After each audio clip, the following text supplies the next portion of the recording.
Pai, seja a Tua presença manifesta neste lugar. Tua palavra, Deus, falando a cada coração.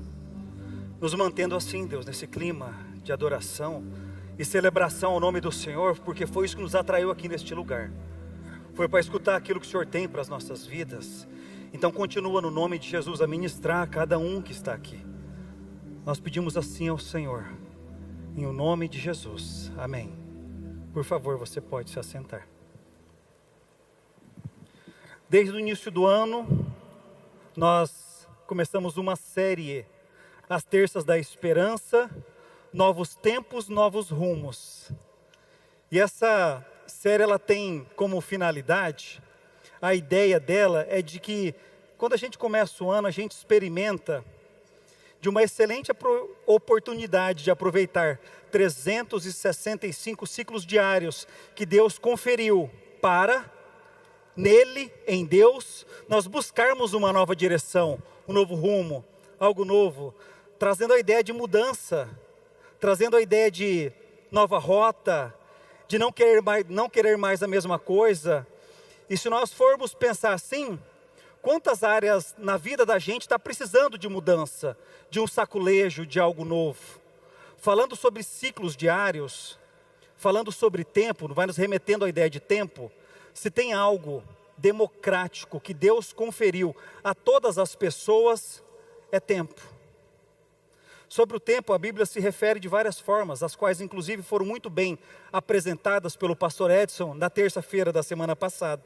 No original, tempo na palavra do Senhor, refere-se como kairos, como cronos, como aion, e o pastor trouxe as explicações do sentido de cada uma dessas expressões no original.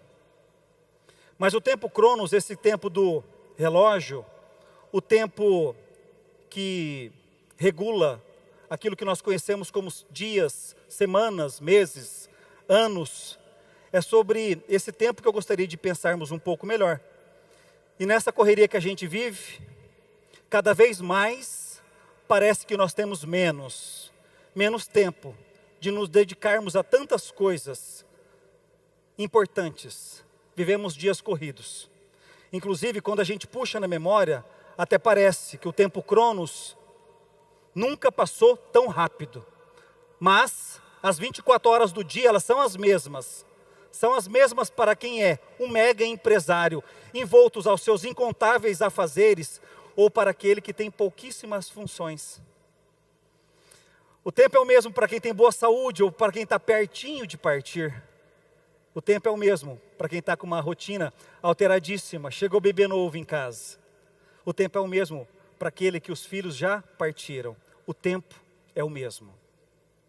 E na corrida da vida, a gente às vezes se pega a pensar, se eu conseguisse um pouquinho mais de tempo, eu ia para a academia.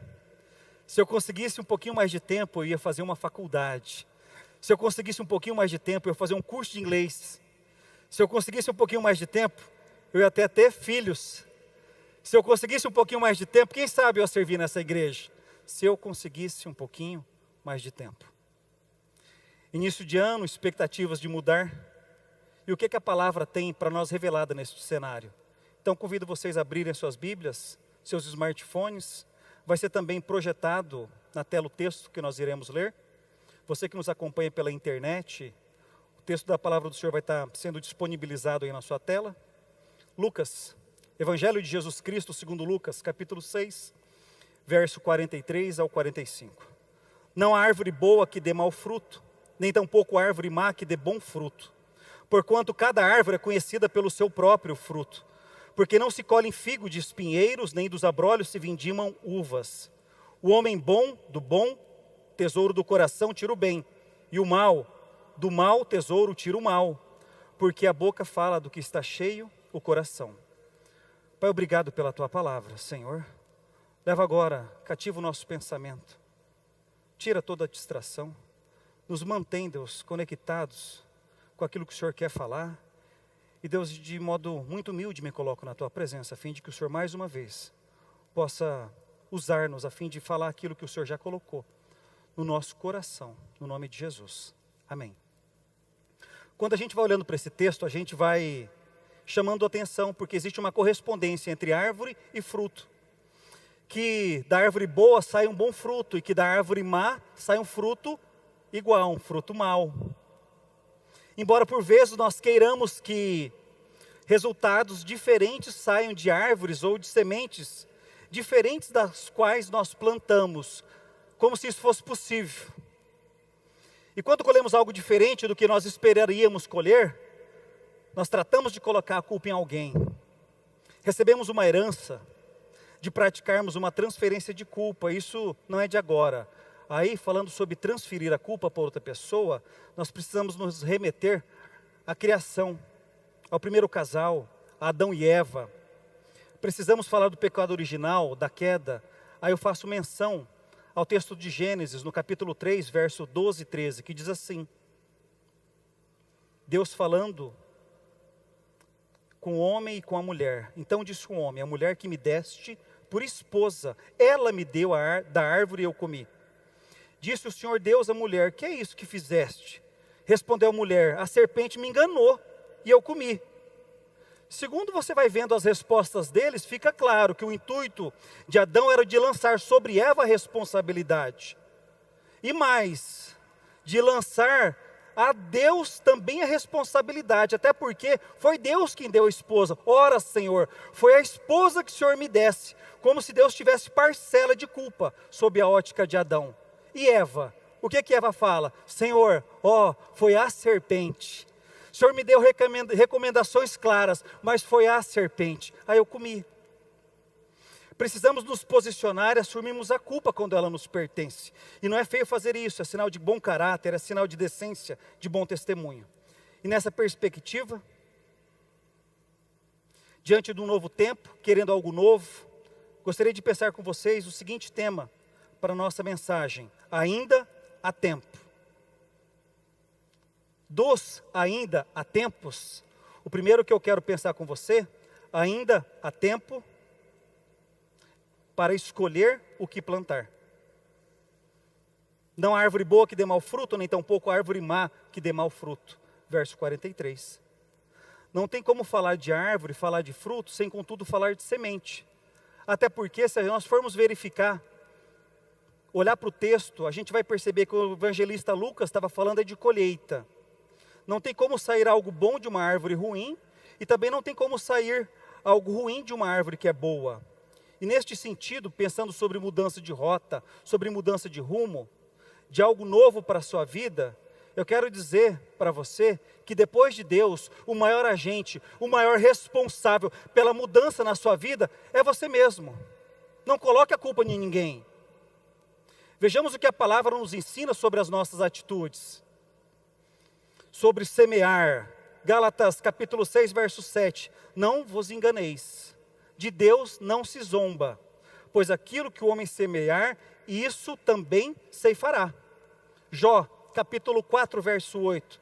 Pelo que tenho observado, que quem cultiva o mal e semeia maldade, isso também colherá. Colossenses capítulo 3, verso 25. Quem cometer injustiça, receberá de volta injustiça. Não haverá exceção para ninguém. A lei da semeadura é um princípio da palavra do Senhor. O princípio ele não muda. O princípio pouco importa se você crê em Deus ou não crê em Deus. O princípio ele é inegável. Ele é inegociável. Não vai ter outro tipo de resultado. Basta você pegar uma semente de melancia e lançar sobre a terra. O fruto será correspondente à semente que você escolheu. Basta você pegar atitudes e lançá-las como sementes. E os resultados, as consequências das atitudes também terão correlação com a semente que você escolheu, com as atitudes que você tomou. Não quero diminuir o que Deus pode fazer. Não estou dizendo que nós somos o Senhor de todas as coisas. Até porque, nas Sagradas Escrituras, confirmam Paulo dizendo assim: tudo posso naquele que me fortalece. Dizendo aos Filipenses, capítulo 4, verso 13. Dizendo assim, Paulo falou: já vivi com escassez, mas também sei o que é abundância. Já vivi com fome, mas também com fartura, com humilhado, já humilhado, mas também honrado. mas que podia todas as coisas. Então todas as coisas nós encontramos no Senhor e não nas nossas atitudes. Louvado seja Deus por isso. Se você quer ter uma vida diferente para 2023, esse desejo primeiro que precisa começar no seu coração e depois transformar numa atitude.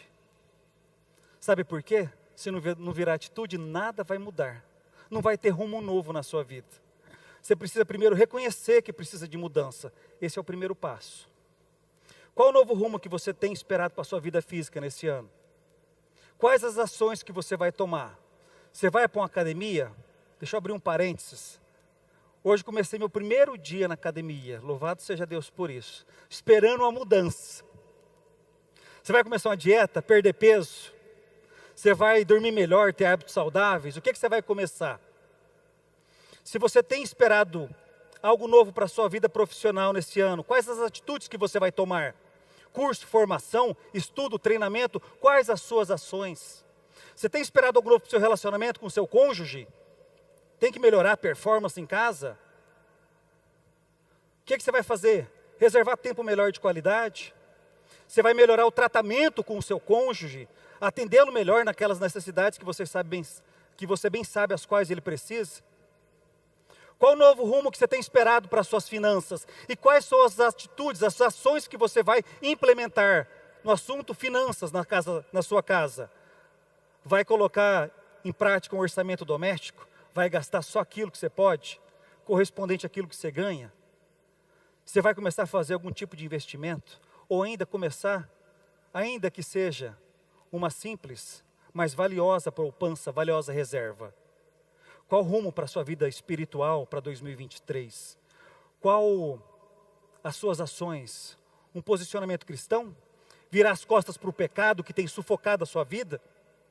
Priorizar a busca de relacionamento com Deus, fazendo que o Senhor esteja em primeiro lugar na sua vida?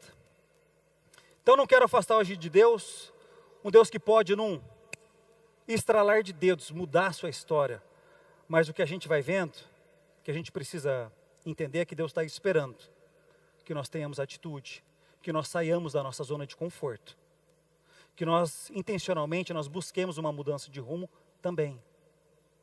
Em Jesus nós somos motivados a caminhar em mudança, em novidade. 2 Coríntios capítulo 5, verso 17. E assim, se alguém está em Cristo, é nova criatura. Tem novidade aí se alguém está em Cristo. As coisas antigas já se passaram, eis que tudo se fez novo. A Bíblia está cheia de exemplos de mudança de vida. Saulo para Paulo, Zaqueu, chefe daqueles que buscavam os impostos, pescadores de peixe que se transformaram em pescadores de homens, repleta de exemplos está a palavra do Senhor. Mas em qualquer área da sua vida, o primeiro passo para a mudança é reconhecer, preciso de mudança, não dá mais para ficar assim. O segundo passo, pedir ajuda para Deus e depois ter atitude. Ainda há tempo para escolher o que plantar e ainda há tempo também para escolher como ser conhecido. O texto que nós lemos diz assim: porquanto cada árvore é conhecida pelo seu próprio fruto. A árvore é conhecida. Em gerações anteriores haviam preocupações. As famílias tinham muito preocupações com o que iriam falar a respeito deles. Olha, o que vão falar? Nós temos que zelar pela honra da nossa família. A nossa família tem uma história. Em razão desse tipo de preocupação e posicionamento, desdobrava uma série de atitudes e de comportamentos. Era levado muito a sério o zelo, o nome, honrar compromisso, falar e cumprir, não deixar pendência na praça, no comércio. Era muito a sério levado isso tudo. Inversamente, hoje tem gente que diz o que vem na cabeça, não está preocupado, se ofende ou se desonra, e nesse quesito a rede social contribuiu muito para um cenário de fazer o que quer, sem se importar com mais nada, inclusive o testemunho cristão. Existem pessoas que colocam atrás do seu carro um adesivinho de um peixinho. Ele significa, esse adesivo, ele se representa um dos símbolos mais antigos do cristianismo. Mas muito cuidado para você que colocou esse adesivo atrás do seu carro. Eu digo isso porque é uma ultrapassagem indevida. Uma grosseria no trânsito imediatamente relacionará a pessoa de Jesus com seu mau comportamento. Quando nós falhamos no nosso comportamento, nós não apenas envergonhamos a igreja a qual nós pertencemos.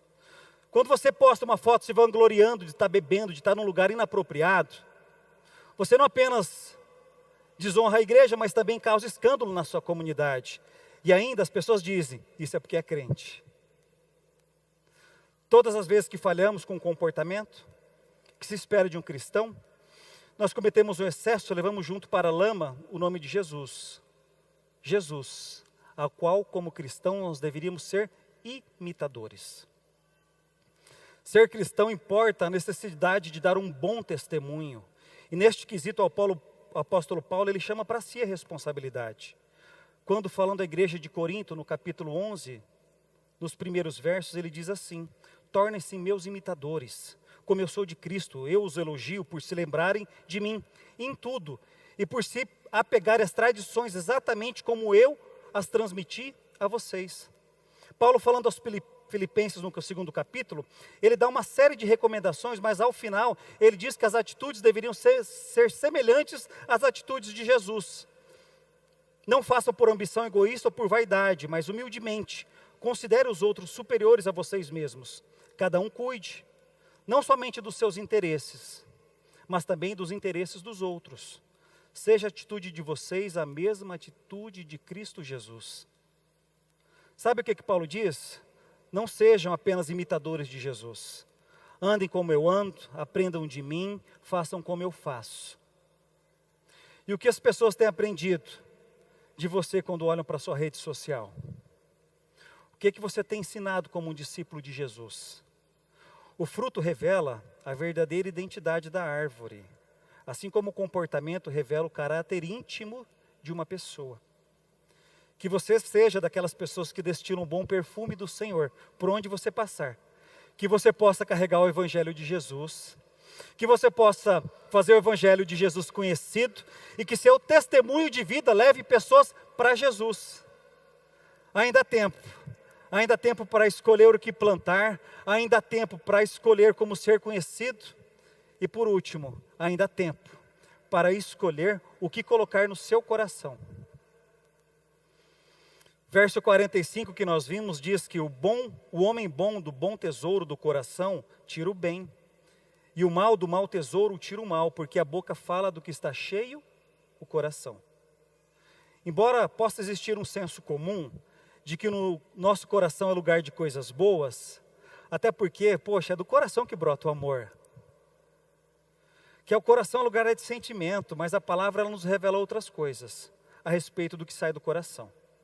Mateus no capítulo 15 diz assim: mas o que sai da boca vem do coração, e isso que contamina o homem. Porque do coração procedem maus desígnios, homicídios, adultérios, prostituições, furtos, falsos testemunhos, blasfêmias. O profeta Jeremias no capítulo 17, no verso 9, disse assim: que enganoso é o coração mais do que todas as coisas, e desesperadamente corrupto, quem o conhecerá? Já que é do coração que brotam todas as coisas, as boas, as más, então a gente precisa escolher o que vai ficar no nosso coração. Se nós nos entupirmos de carnalidade, de luxúria, de devassidão, assim estará o nosso coração contaminado com todas essas coisas. E o nosso comportamento terá desdobramento da mesma natureza. Nós seremos podres, sujos, avessos à vontade de Deus. A propósito, pastor, ele disse isso. Próxima semana é carnaval, a festa da carne. Aproveita o período de carnaval, vem para o congresso aqui da nossa igreja. Começa sexta-feira dessa semana, 19h30, aqui. É aberto para toda a igreja. Tem um foco jovem e adolescente, mas não é só para a juventude, é para toda a igreja. Vem famílias. Vai ter um pastor aqui, David Hiker, tem falado de uma forma muito pautada na palavra, com muita autoridade a respeito da sexualidade e a palavra. Assuntos que ninguém está querendo discutir. Está acontecendo tantas coisas e ele vai tratar sobre esse assunto de uma forma que eu acredito que vai edificar você e a sua família.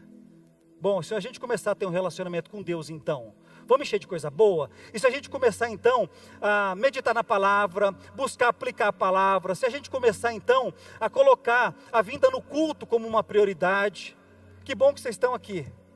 Que bom que vocês são daqueles que, independente de chuva ou não, estão aqui. Independente do tempo, estão aqui. Persista assim mesmo. E se a gente começar a se dedicar a uma vida de oração, o que vai acontecer?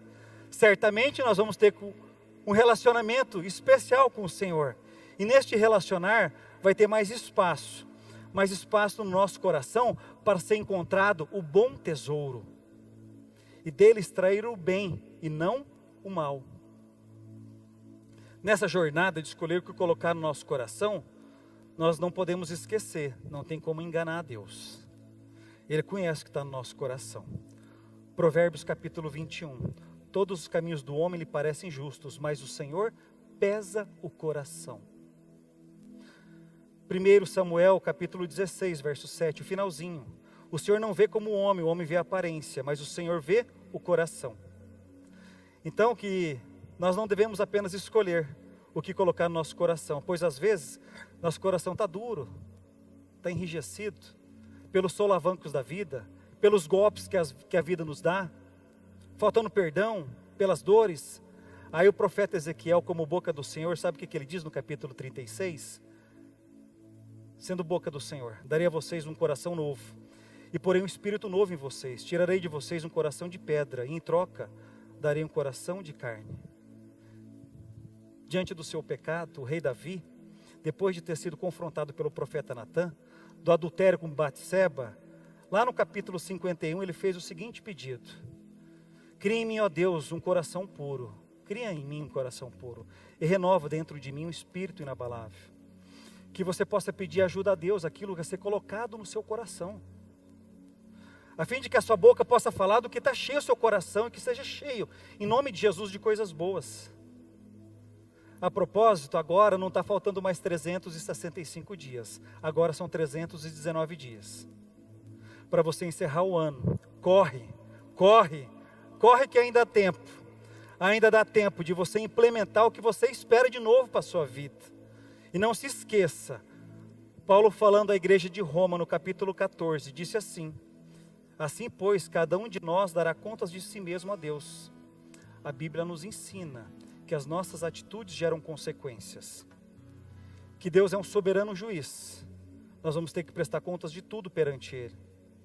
E um dia, quando nós teremos que prestar contas, nós vamos ter que apresentar aquilo que a gente escolheu plantar, nós vamos ter que apresentar aquilo que a forma com a qual nós escolhemos ser conhecidos, e também aquilo que nós escolhemos colocar no nosso coração.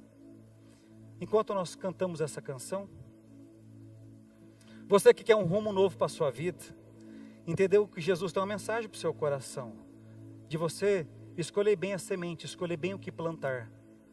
Você que entendeu que quer ser conhecido de alguma forma, e ainda precisa escolher aquilo que colocar no seu coração, eu quero pedir que nós cantemos em pé. Pode por favor ficar em pé, e você que entendeu, coloca a mão no seu coração, e nós iremos orar pela sua vida.